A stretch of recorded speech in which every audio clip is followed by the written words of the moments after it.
नमस्कार मंडळी, ऐका हो ऐका या मराठी पॉडकास्ट कट्ट्यावर मी अमोल माळी आपले स्वागत करतो. अर्थनीतीच्या मागील भागात आपण बँकिंग आणि कर्ज घेण्याची प्रक्रिया याविषयी प्राथमिक माहिती घेतली. आजच्या भागात आपण कर्जासाठी महत्त्वाचा असणारा सिबिल स्कोअर याबाबत आणखीन सविस्तरपणे जाणून घेणार आहोत. बँकांची गरज आणि सोय म्हणून सुरू झालेली सिबिल प्रणाली आता कर्ज प्रक्रियेची पहिली आणि सर्वात मुख्य पायरी बनली आहे. किंबहुना तुम्ही जर बँकेत पाऊल टाकलं आणि कर्जाचा केवळ व्याजदर जरी विचारला तरी तुमचा सिबिल स्कोअर काय हे विचारलं जातं. त्यामुळेच सिबिल स्कोअर आणि तो चांगला राखणं कितपत महत्त्वाचं आहे हे माहीत असणं गरजेचंच आहे. सिबिल म्हणजेच credit information bureau of India limited ही प्रणाली जेवढी सोपी आहे तितकीच ती सध्या कर्जदारांसाठी कटकटीची बनली आहे. सिबिल प्रणालीमध्ये अत्यंत काटेकोरपणे तुमच्या कर्ज परतफेडीचा इतिहास तपासला जातो. एकदम पूर्वी बँका वर्षाकाठी कर्ज प्रकरणं व्यवस्थितपणे परतफेड होतं का नाही, वर्षाकाठी व्याज येतं का नाही एवढंच बघायचे. कालांतराने सहामाही आणि त्यानंतर तिमाही कर्ज परतफेड होते का हे तपासलं जाऊ लागलं.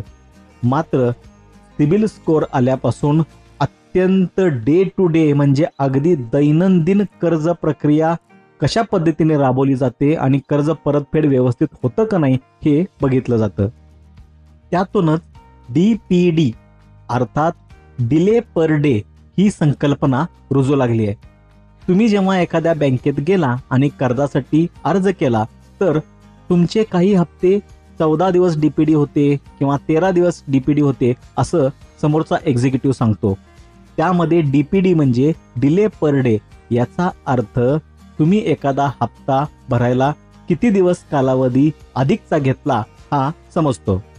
DPD म्हणजे तुम्ही तारखेला हप्ता भरू शकता का नाही हे तपासण्याचं तंत्र आहे. त्यापुढे जाऊन चेक बाउन्स हा आणखीन एक प्रकार सिबिलमध्ये काउंट होतो. त्यातही दोन प्रकार असतात. एक म्हणजे हप्ता पूर्णपणे चुकवणे आणि एक म्हणजे हप्ता निर्धारित तारखेला न भरता काही दिवसानंतर भरणे. पूर्वी समज अशी होती की मी महिन्याला हप्ता भरतोय तो 1 तारखेला की 31 तारखेला याला महत्त्व नाही. मात्र सिबिलमध्ये तुमचा हप्ता 5, 15 किंवा 25 अशा तारखेला असेल तर तो त्याच तारखेला चेक वटणं अत्यंत महत्त्वाचं आहे. जर हा चेक वटला नाही तर तो चेक बाउन्स म्हणून कन्सिडर केला जातो आणि साहजिकच चेक बाउन्स चार्जेस लावून तुम्हाला रोखीनं तो हप्ता भरावा लागतो. एवढ्यावरच हे थांबत नाही तर सिबिल स्कोअर देखील त्याने कमी होतो. अत्यंत आदर्शवत अशी ही प्रणाली असली तरी व्यवसाय करणाऱ्यांना ती डोकेदुखी ठरू शकते. कारण व्यवसायामध्ये कधी जास्त तर कधी कमी असा व्यवसाय होऊन पैसे गल्ल्यात कमी जास्त गोळा होऊ शकतात. साहजिकच कर्ज परतफेड निर्धारित वेळेला होऊ शकेलच याची खात्री घेता येत नाही. एखादा पगारदार असेल किंवा शासकीय नोकर असेल तर मात्र हा हप्ता वेळच्या वेळेला जाऊ शकतो.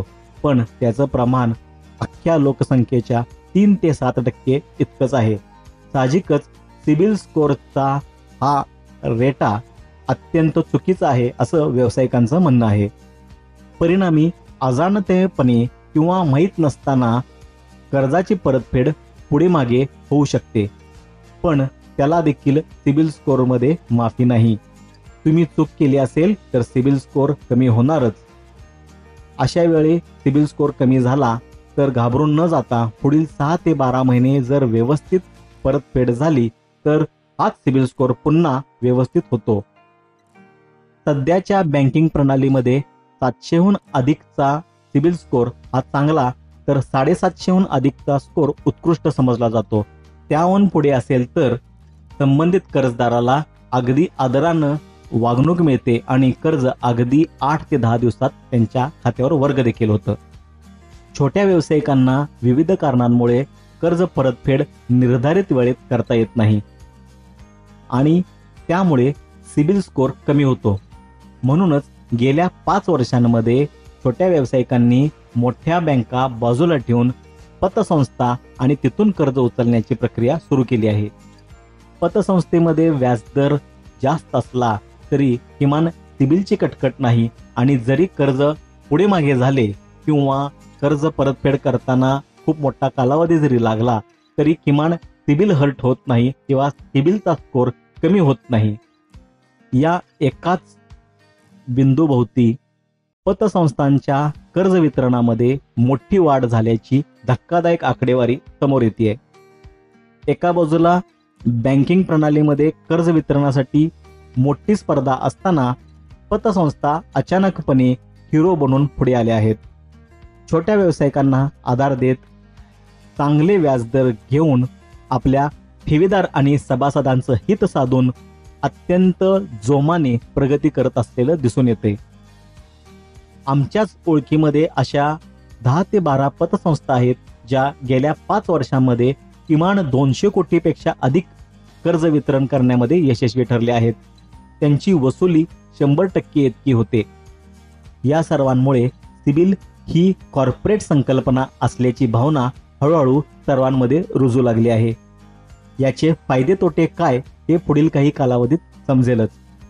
सध्या तरी कर्ज आणि तेही कमी व्याजदरात पाहिजे असेल तर तुम्हाला सिबिल स्कोअर चांगलाच राखावा लागेल आणि जर तो चांगला नसेल तर तो जाणीवपूर्वक सुधारण्यासाठी व्यवस्थित कर्ज परतफेड करणं अत्यावश्यक आहे.